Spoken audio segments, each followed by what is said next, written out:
بسم اللہ الرحمن الرحیم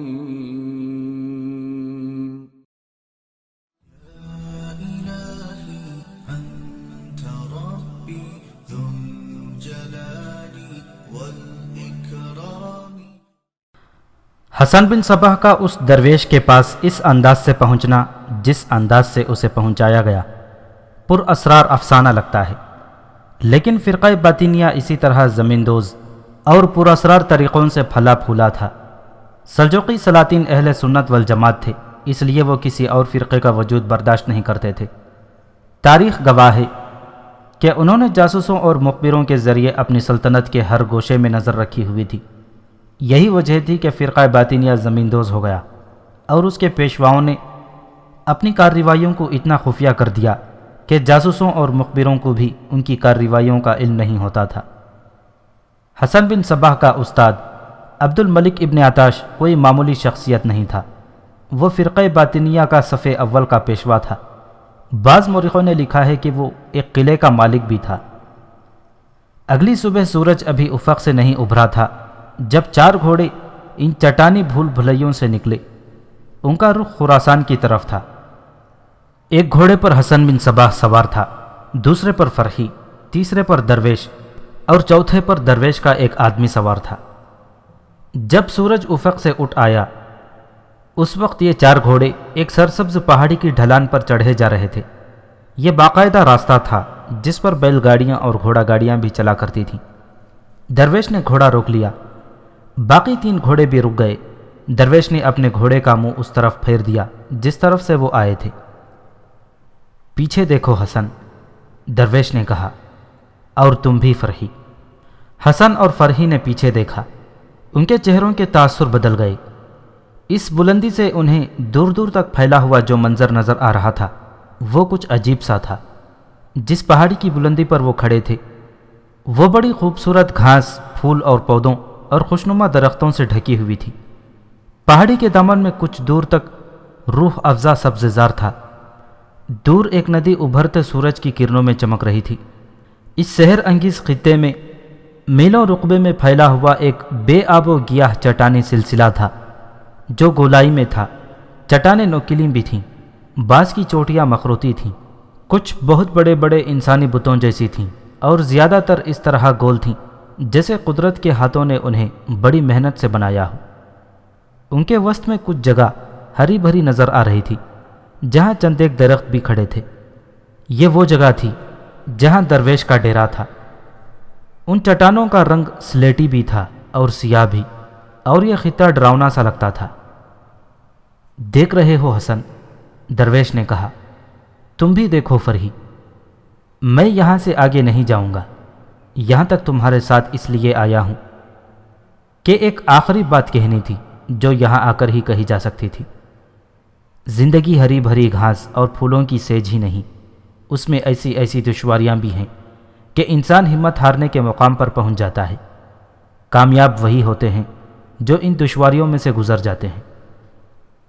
تمہارا استاد عبد الملک ابن عطاش تمہیں سیدھے راستے پر بھی ڈال سکتا تھا، لیکن اس نے تمہیں اپنے علم سحر کے ذریعے ایسا خواب دکھایا جس میں تم کو یہ راستہ نظر آیا۔ تم ان چٹانوں کے اندر آ گئے، تمہیں راستہ نہیں مل رہا تھا۔ 2 ناگوں نے تمہیں بھگا کر پھر وہیں پہنچا دیا جہاں سے تم اس سلسلہ کوہ میں داخل ہوئے تھے۔ انسان کی زندگی میں ایسے حالات پیدا ہو جاتے ہیں کہ اسے سمجھ نہیں آتی کہ نجات کا راستہ کون سا ہے۔ وہ حالات اور کئی طرح کی دشواریوں میں اس طرح بھٹک جاتا ہے جیسے بھول بھلیوں میں آ گیا ہو۔ ان چٹانوں کے اندر زندگی کا ایک سبق ہے۔ دیکھو قدرت نے کیسی خوفناک جگہ کے اندر کتنا شفاف چشمہ بنا رکھا ہے اور اس کے ساتھ ہی کتنی اچھی پناہ گاہ ہے۔ ایسے چشموں تک وہی پہنچ سکتے ہیں جو ان چٹانوں سے ڈرتے نہیں، بھٹک بھٹک کر راستہ تلاش کر لیتے ہیں اور میٹھے چشمے تک پہنچ جاتے ہیں۔ ہم یہاں موجود تھے، ہمیں معلوم تھا کہ تم آ رہے ہو، ہمارے آدمی تمہیں دیکھ رہے تھے، ہمیں پہلے بتا دیا گیا تھا کہ تم آ رہے ہو۔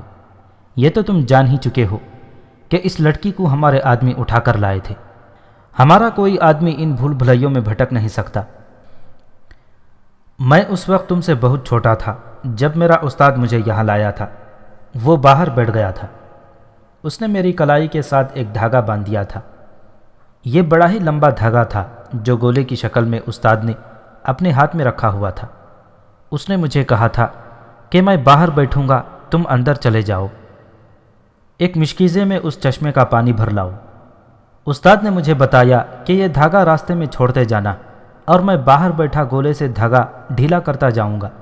اگر تم ہار گئے اور چشمے کو نہ پا سکے تو اس دھاگے کو دیکھ دیکھ کر واپس آ جانا۔ خیال رکھنا کہ دھاگا ٹوٹ نہ جائے، ورنہ اندر جا کر باہر نہیں نکل سکو گے۔ میں اندر چلا گیا، استاد دھاگا ڈھیلا چھوڑتا گیا۔ یہ ذرا لمبی بات ہے کہ میں چشمے تک کس طرح پہنچا۔ میں اتنا زیادہ بھٹکا تھا کہ ٹانگیں اکڑ گئیں اور میری آنکھوں کے آگے اندھیرا چھانے لگا تھا، لیکن میں نے ہمت نہ ہاری اور چلتا گیا۔ پھر میرے ہوش و حواس اندھیرے میں ہی گم ہو گئے۔ معلوم نہیں میں کتنی دیر بعد ہوش میں آیا۔ میں یہ دیکھ کر حیران رہ گیا کہ میں چشمے کے کنارے پڑا ہوا تھا۔ میں اچھل کر اٹھا۔ مٹی کا کوزہ جو میرے ہاتھ میں تھا وہ ٹوٹا پڑا تھا۔ میں بے ہوش ہو کر گرا تو کوزہ پتھر پر گر کر ٹوٹ گیا تھا۔ اپنے استاد کو یہ یقین دلانے کے لیے کہ میں چشمے تک پہنچ گیا تھا، میں کپڑوں سمیت چشمے میں اتر گیا اور باہر آ کر چل پڑا۔ میری رہنمائی کے لیے دھاگا موجود تھا جو میں راستے میں پھینکتا آیا تھا۔ سورج ابھی غروب نہیں ہوا تھا کہ میں باہر اپنے استاد کے سامنے کھڑا تھا۔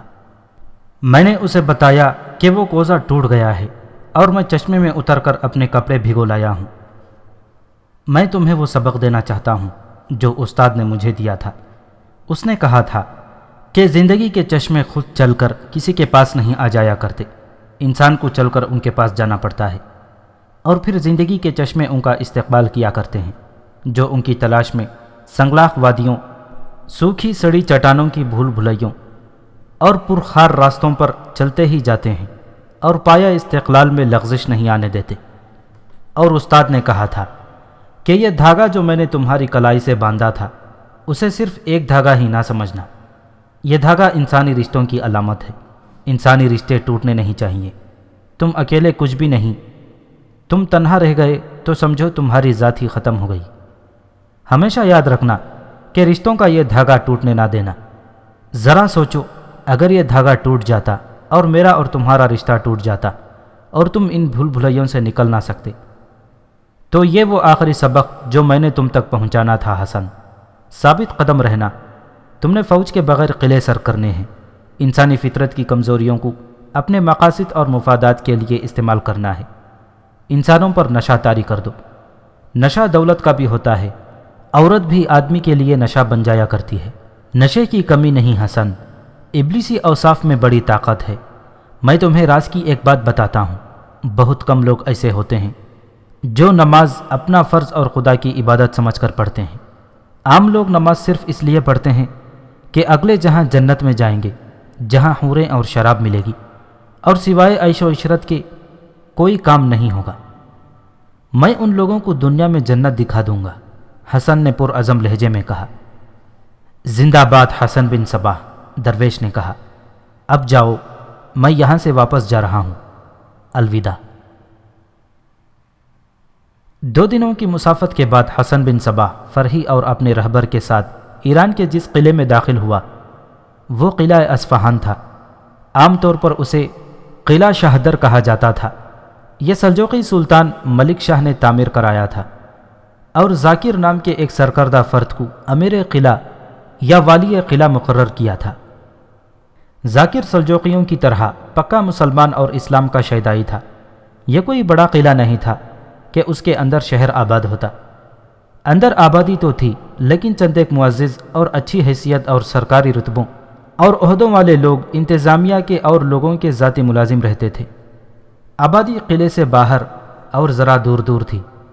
اس آبادی میں فرقہ باطنیہ کے لوگ بھی رہتے تھے، لیکن وہ اپنی اصلیت ظاہر نہیں ہونے دیتے تھے۔ ذاکر کی عمر کم و بیش 50 سال تھی اور اس کی 2 بیویاں تھیں۔ دونوں کی عمریں 40 سال سے اوپر ہو گئی تھیں۔ ذاکر کوئی عیاش آدمی تو نہ تھا، پابند صوم و صلات تھا، لیکن انسانی فطرت کی کمزوریاں تو ہر انسان میں موجود ہوتی ہیں۔ ایک روز وہ ہرنوں کی شکار کو گیا۔ وہ ہرا بھرا سرسبز علاقہ تھا، پیڑ پودوں نے جنت کا منظر بنا رکھا تھا۔ شفاف پانی کی 2 ندیوں نے کچھ اور ہی بہار بنا رکھی تھی۔ ذاکر گھوڑے پر سوار ایک ندی کے کنارے کنارے جا رہا تھا۔ اس کے ساتھ 4 محافظ اور 2 مصاحب تھے۔ ذاکر ان کے آگے آگے جا رہا تھا۔ ندی کا موڑ تھا، درخت تو بہت تھے لیکن 2 درخت ان کے قریب تھے۔ ایک خودرو بیل دونوں کے تنوں سے اس طرح لپٹی اور پھیلی ہوئی تھی کہ چھت سی بن گئی تھی، اور اس کی شکل مٹی کے ٹیلے سے گف جیسی بنی ہوئی تھی، اور اس کے ساتھ پھول بھی جڑے ہوئے تھے۔ نیچے خوشنما گھاس تھی۔ ذاکر نے وہاں جا کر گھوڑا روک لیا۔ پہلے تو اس کے چہرے پر حیرت کا تاثر آیا، پھر ہونٹوں پر تبسم آ گیا۔ پھولدار بیل کے نیچے ایک لڑکی بیٹھی ہوئی تھی جس کی عمر 17 سال سے ذرا کم یا ذرا ہی زیادہ تھی۔ اس کی گود میں ایک ہرن کا بچہ تھا۔ لڑکی کی آنکھیں ہرن کے بچے جیسی نشیلی، سیاہ اور موہنی تھیں، اور اس کا حسین چہرہ بیل کی پھولوں کی طرح کھلا ہوا تھا۔ اس کے ریشمی بالوں میں سے 2-4 بال اس کے سرخی مائل سفید چہرے پر آئے ہوئے تھے۔ یہ بچہ کہاں سے لائی ہو لڑکی؟ ذاکر نے پوچھا۔ جنگل میں اکیلا بھٹکتا پھر رہا تھا، لڑکی نے جواب دیا۔ بہت دن ہو گئے ہیں، ماں کو ڈھونڈتا پھر رہا تھا۔ کھڑی ہو کر بات کرو لڑکی، ایک محافظ نے لڑکی کو ڈانٹ کر کہا۔ امیر قلعہ کے احترام میں کھڑی ہو جا۔ ذاکر نے اس محافظ کو خشمگی نگاہوں سے دیکھا۔ تم سب آگے چلو، ذاکر نے محافظوں اور مصاحبوں کو کہا۔ پل پر میرا انتظار کرو۔ لڑکی کے چہرے پر خوف سا تاثر آ گیا اور وہ آہستہ آہستہ اٹھنے لگی۔ ذاکر گھوڑے سے اتر آیا اور لڑکی کے قریب جا کر ہرن کے بچے کی طرف ہاتھ بڑھائے۔ لڑکی نے ہرن کا بچہ پیچھے کر لیا۔ اس کے ہونٹوں پر جو لطیف سا تبسم تھا وہ غائب ہو گیا، اور خوف کی جھلک اس کی غزالی آنکھوں میں ظاہر ہونے لگی۔ ذاکر نے اپنے ہاتھ پیچھے کر لیے۔ ڈر کیوں گئی لڑکی؟ ذاکر نے لڑکی کے سر پر ہاتھ رکھ کر کہا۔ اس بدبخت نے تمہیں ڈرا دیا ہے۔ میرے دل کو تم اور یہ ہرن کا بچہ ایسا اچھا لگا کہ میں رک گیا۔ میں امیر قلعہ ضرور ہوں، لیکن تم پر میں کوئی حکم نہیں چلاؤں گا۔ میں یہ ہرن کا بچہ نہیں دوں گی۔ میں تم سے یہ بچہ لوں گا بھی نہیں، ذاکر نے کہا، اور اس نے اس کا نام پوچھا۔ زرین، لڑکی نے جواب دیا۔ کیا اس بچے کے ساتھ تمہیں بہت پیار ہے؟ ذاکر نے پوچھا، اور لڑکی کا جواب سنے بغیر بولا۔ یہ بچہ اتنا پیارا ہے کہ ہر کسی کو اس پر پیار آتا ہے۔ نہیں امیر، لڑکی نے خوف سے نکل کر کہا۔ یہ پیارا اور خوبصورت تو ہے، لیکن میں اس سے کسی اور وجہ سے پیار کرتی ہوں۔ میں نے آپ کو بتایا ہے کہ یہ ماں کے بغیر جنگل میں بھٹکتا پھر رہا تھا۔ اسے دیکھ کر مجھے اپنا بچپن یاد آ گیا، جب میں بھی جنگل میں بھٹک گئی تھی اور میں اپنی ماں کو ڈھونڈتی پھرتی تھی۔ ذاکر اس لڑکی میں اتنا مہو ہو گیا کہ لڑکی کے کندھے پر ہاتھ رکھ کر اسے بٹھا دیا اور خود اس کے پاس بیٹھ گیا۔ لڑکی نے اس سے پرے ہٹنے کی کوشش نہ کی۔ پھر تمہیں ماں کہاں ملی تھی؟ ذاکر نے پوچھا۔ ماں آج تک نہیں ملی، زرین نے جواب دیا۔ اس وقت میری عمر 3-4 سال کی تھی۔ چھوٹا سا ایک قافلہ تھا جس کے ساتھ ہم جا رہے تھے۔ میرے ماں باپ غریب لوگ تھے۔ ماں کی عمر خانے بدوشی میں گزر رہی تھی۔ میں نے ہوش سنبھالا تو اپنے آپ کو ان کے ساتھ جنگلوں، پہاڑوں اور بیابانوں میں چلتے پھرتے اور نقل مکانی کرتے پایا۔ تم ان سے بچھڑ کس طرح گئی تھی؟ بڑا ہی تیز و تند طوفان باد و باراں آ گیا تھا، زرین نے جواب دیا۔ قافلے والے نفسا نفسی کے عالم میں تتر بتر ہو گئے۔ چند ایک گھوڑے تھے اور 2-3 اونٹ تھے، سب سامان سمیت ادھر ادھر بھاگ گئے۔ میرے 4 اور بہن بھائی بھی تھے، کسی کو کسی کی خبر نہیں تھی۔ ہر کوئی جدھر منہ آیا ادھر پناہ لینے کو اٹھ دوڑا۔ میں اکیلی رہ گئی۔ طوفان کے تھپیڑے اس قدر تند تھے کہ میرے پاؤں اکھڑ گئے۔ میں چھوٹی سی تو تھی، طوفان نے مجھے اپنے ساتھ اڑانا شروع کر دیا۔ اب میں باد و باراں کے رحم و کرم پر تھی۔ وہ شاید ندی نہیں تھی جس میں گر پڑی تھی، ویسے ہی پانی کا ریلا تھا جو مجھے اپنے ساتھ بہا لے گیا۔ میں نے چیخنا چلانا اور ماں کو پکارنا شروع کر دیا، لیکن طوفان کی چیخیں اتنی بلند تھیں کہ میری چیخیں اس میں دب جاتی تھیں۔ پھر اس طرح یاد آتا ہے جیسے بڑا ڈراؤنا خواب دیکھا ہو۔ میں پوری طرح بیان نہیں کر سکتی۔ یہ بڑی اچھی طرح یاد ہے کہ میں ڈوب رہی تھی اور 2 ہاتھوں نے مجھے پانی سے نکال لیا۔ میں اس وقت کچھ ہوش میں اور کچھ بے ہوش تھی۔ اتنا یاد ہے کہ وہ ایک بزرگ صورت آدمی تھا جس نے مجھے اسی طرح اپنے سینے سے لگا لیا تھا جس طرح میں اس بچے کو گود میں اٹھائے رکھتی ہوں۔ بس یہ وجہ ہے کہ میں نے کچھ دن پہلے اس بچے کو جنگل میں بھٹکتے دیکھا تو اسے اٹھا لیا۔ میں اسے اپنے ہاتھ سے دودھ پلاتی ہوں۔ تو کیا اس شخص نے تمہیں پالا پوسا ہے؟ ذاکر نے پوچھا۔ یا تمہیں تمہارے ماں باپ مل گئے تھے؟ نہیں امیر، زرین نے جواب دیا۔ وہ کہاں ملتے، معلوم نہیں بیچارے خود بھی زندہ ہیں یا نہیں۔ مجھے اس بزرگ ہستی نے اپنی بیٹی سمجھ کر پالا پوسا ہے۔ میں انہیں ہی اپنا باپ اور ان کی بیوی کو اپنی ماں سمجھتی ہوں۔ ان سے مجھے بہت پیار ملا ہے اور ایسی زندگی ملی جیسے میں شہزادی ہوں۔ کون ہیں یہ لوگ؟ احمد بن غتاش، زرین نے جواب دیا۔ قلعے کے باہر رہتے ہیں، مذہب کے عالم ہیں اور پکے اہل سنت ہیں۔ زرین کا انداز بیاں ایسا معصوم اور بھولا بھالا تھا کہ ذاکر اس میں جذب ہو کے رہ گیا، جیسے اس کی اپنی کوئی حیثیت ہی نہ رہی ہو۔ کچھ تو لڑکی بڑی پیاری تھی اور کچھ یہ وجہ بھی تھی کہ لڑکی نے اپنی زندگی کی ایسی کہانی سنائی تھی جس سے ذاکر کے دل میں اس کی ہمدردی پیدا ہو گئی تھی۔ اس نے لڑکی کے ساتھ ایسے انداز سے اور اس قسم کی باتیں شروع کر دیں جیسے ہمجولی کیا کرتے ہیں۔ زرری میں اتنی معصومیت اور سادگی تھی کہ وہ بچوں کی طرح ذاکر میں گھل مل گئی۔ ذاکر نے ہاتھ بڑھا کر بیل سے ایک پھول توڑا۔ زرری، ذاکر نے بڑے پیار سے کہا، اس پھول میں میرا پیار ہے، یہ تم لے لو۔ زرری نے پھول لے لیا اور چھوٹے سے بچے کی طرح ہنس پڑی۔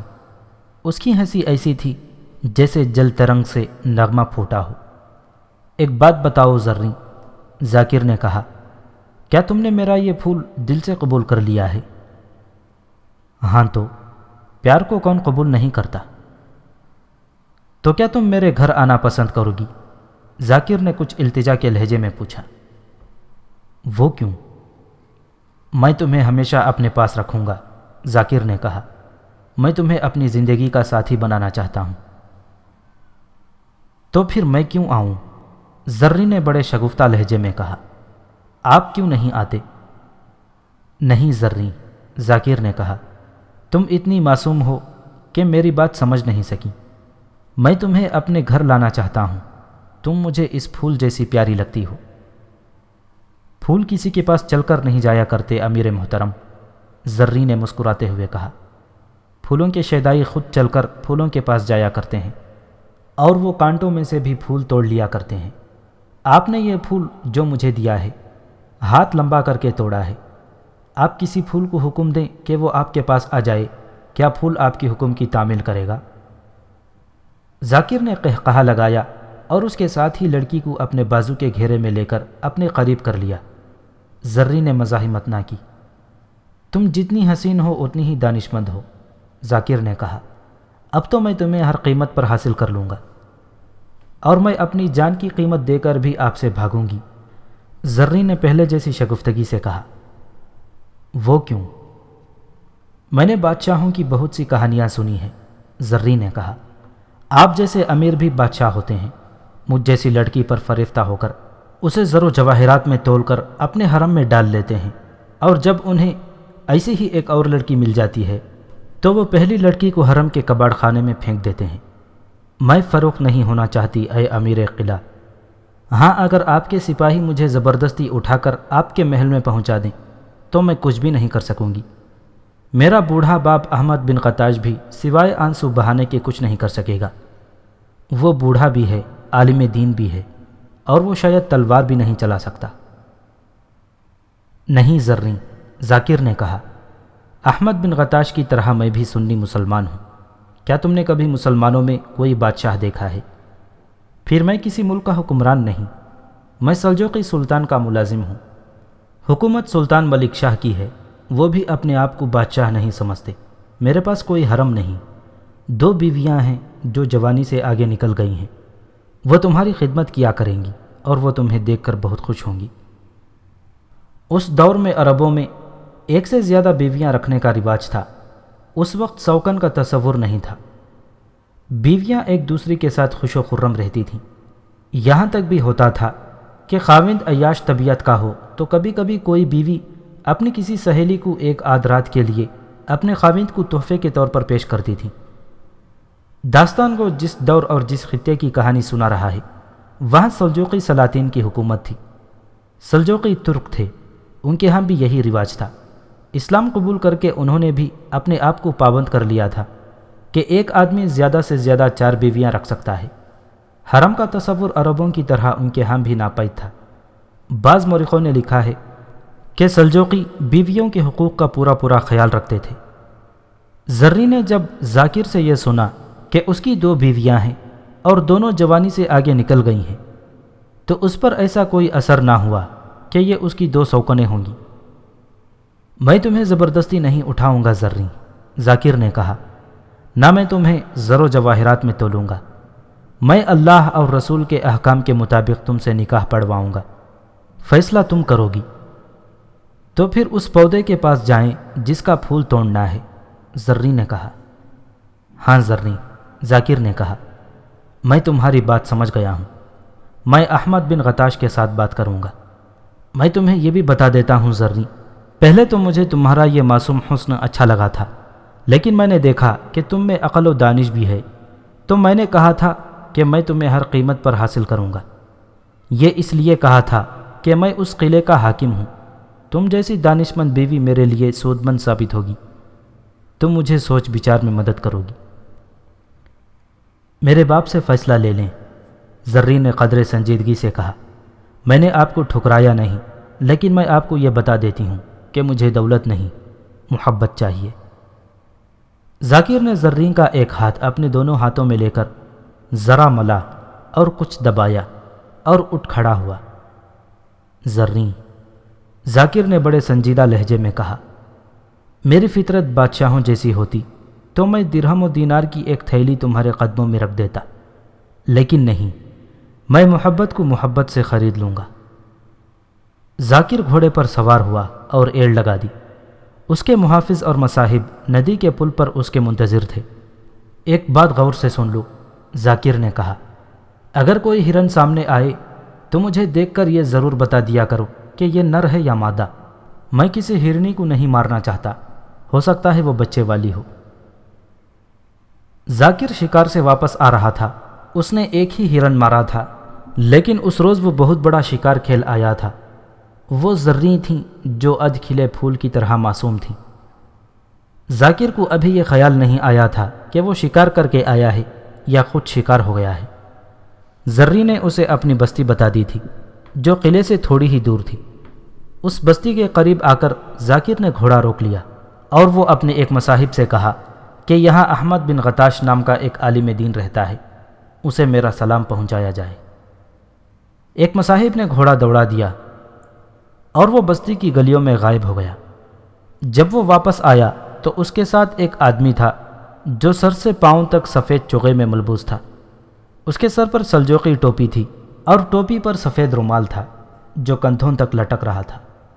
اس کی داڑھی لمبی تھی اور اس کے لباس کی طرح سفید۔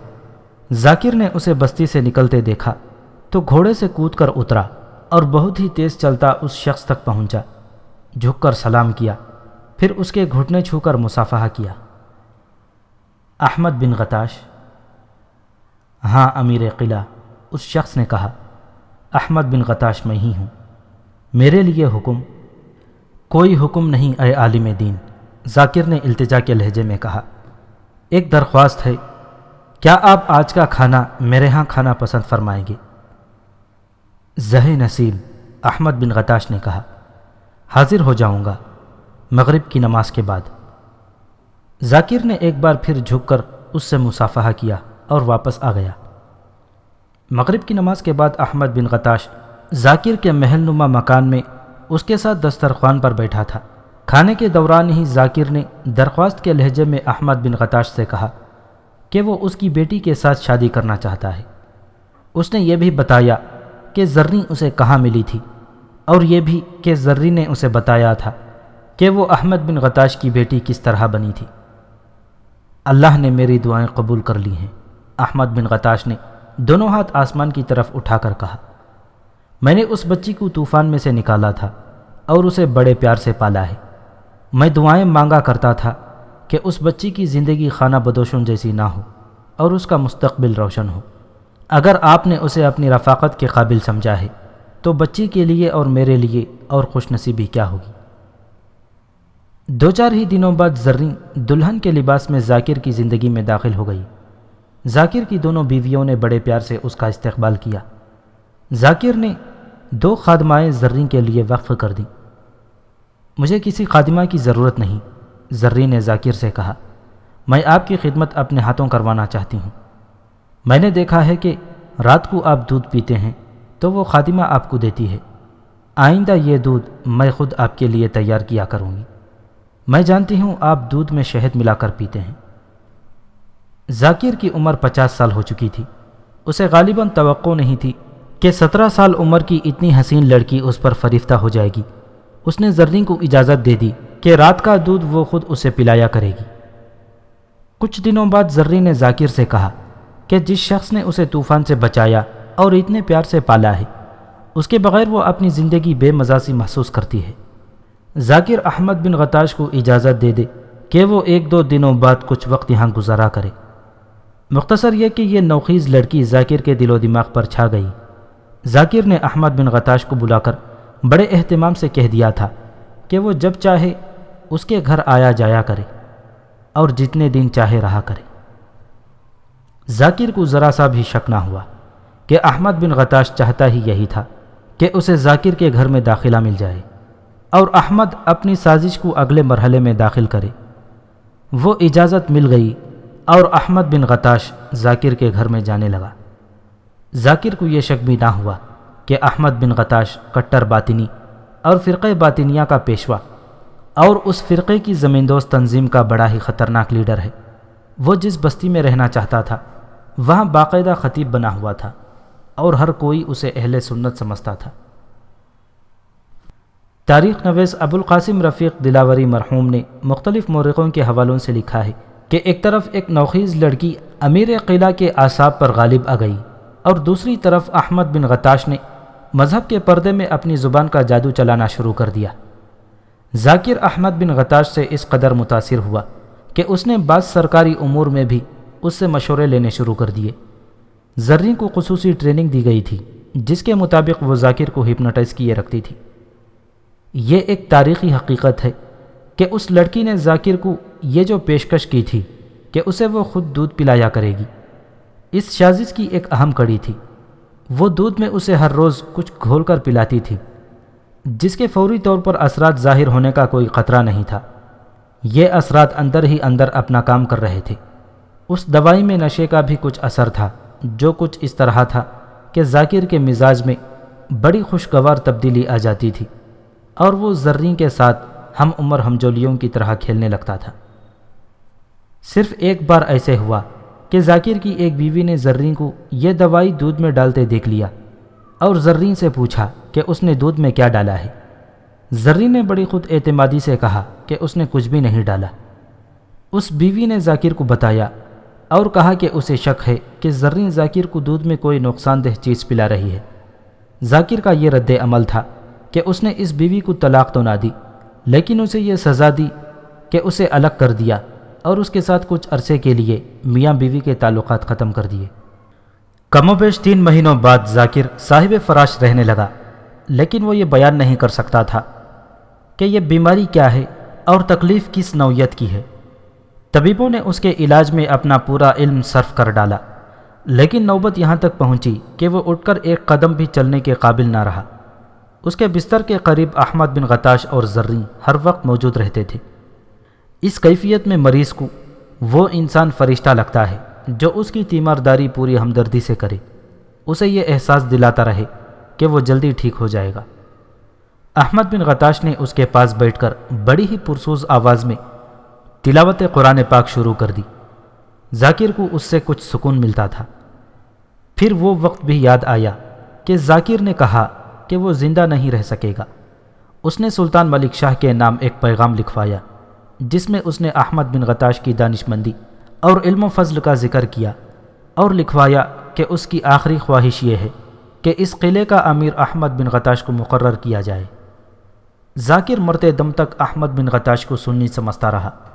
2-4 روز بعد وہ اللہ کو پیارا ہو گیا۔ اس کی موت کی اطلاع سلطان ملک شاہ کو ملی تو اس نے پہلا یہ حکم نامہ جاری کیا کہ آج سے قلعہ شاہدر کا امیر احمد بن غتاش ہے۔ اس وقت تک بہت سے باطنیوں کو قید میں ڈالا جا چکا تھا۔ سلجوقی چونکہ اہل سنت سے تھے، اس لیے انہیں جو ہی پتہ چلتا تھا کہ فلاں شخص اسماعیلی یا باطنی ہے، اسے قید میں ڈال دیتے تھے۔ یہی وجہ تھی کہ زیادہ تر باطنی اپنے آپ کو سنی کہلاتے تھے، لیکن خفیہ طریقوں سے وہ بڑی ہی خوفناک سازشیں کر رہے تھے۔ احمد بن غتاش نے امیر قلعہ بنتے ہی پہلا کام یہ کیا کہ ان تمام باطنیوں کو جو قلعے کے قید خانے میں بند تھے رہا کر دیا۔ پھر اس نے درپردہ باطنیوں کو قلعے کے اندر آباد کرنا شروع کر دیا اور باطنیوں پر جو پابندیاں آئی تھیں وہ منسوخ کر دیں۔ اس کے فوراً بعد قافلے لوٹنے لگے اور رہزنی کی وارداتیں بڑھنے لگیں۔ ان وارداتوں کا مقصد پیسہ اکٹھا کرنا تھا۔ یہاں یہ بتانا ضروری ہے کہ احمد بن غتاش علم نجوم اور علم سحر کا ماہر تھا۔ خطابت میں اس کی مہارت ایسی تھی کہ سننے والے پر طلسماتی تاثر طاری ہو جاتا تھا۔ یہ تھا وہ قلعہ شاہدر جس میں حسن بن صباح فرحی اور اپنے رہبر کے ساتھ داخل ہوا تھا۔ رہبر اسے سیدھا امیر قلعہ احمد بن غتاش کے گھر لے گیا۔ یہ گھر محل جیسا مکان تھا۔ احمد بن غتاش کو اطلاع ملی کہ رے سے حسن بن صباح آیا ہے، تو اس نے کہا کہ اسے فوراً اندر بھیجا جائے۔ آؤ نوجوان، احمد بن غتاش نے حسن بن صباح کو اپنے سامنے دیکھ کر کہا، میں نے تیری بہت تعریفیں سنی ہیں، آج آرام کر لو، کل صبح سے تمہیں بتایا جائے گا کہ کیا کرنا ہے اور اب تک کیا ہو چکا ہے۔ حسن بن صباح نے جھک کر سلام کیا اور باہر نکل آیا۔ اہل سنت سلطان ملک شاہ کے وہم و گمان میں بھی نہ تھا کہ اس کی سلطنت میں ابلیس اتر آیا ہے۔ ایلیکوینٹ ادب یا ای ادب کے ویورز کا ہم شکریہ ادا کرتے ہیں جنہوں نے اس مہم میں ہمارا بہت ساتھ دیا ہے اور اس یوٹیوب چینل کو ایک کامیاب منزل پر لا کھڑا کیا ہے۔ جزاک اللہ۔ ہمیں اور بہتر طریقے سے سپورٹ کرنے کے لیے جتنی بھی آڈیو بکس کی اب تک ریکارڈنگ ہو چکی ہے، جیسے داستان ایمان فروشوں کی شمشیر بے نیام اور نیل بہتا رہا، آخری چٹان، ایک اور بت شکن پیدا ہوا اور ان لس کی ناگن، ان سب کو اپنے طور پر جتنا ہو سکے شیئر کرنے کی کوشش کریں اور ان ویڈیوز کو MP3 فارمیٹ میں ڈاؤن لوڈ کرنے کے لیے ڈسکرپشن میں دیے گئے لنکس پر اور ہماری ویب سائٹ پر چیک کر سکتے ہیں۔ آپ سے ایک اور گزارش ہے کہ ایلیکوینٹ ادب ایکسٹراز کو بھی فالو کریں اور سبسکرائب کریں، جس میں ہم اردو کی بہترین کتابیں جیسے ہسٹوریکل فکشن، سائنس فکشن اور معاشراتی اور اخلاقیاتی کہانیوں اور افسانوں پر مبنی کتابیں اور ان کی ریکارڈنگز جاری رہیں گی۔ ہر طرح کی سپورٹ کا بہترین طریقہ ہے کہ زیادہ سے زیادہ شیئر کریں اور پیٹریون پر بھی سپورٹ کر سکتے ہیں۔ شکریہ۔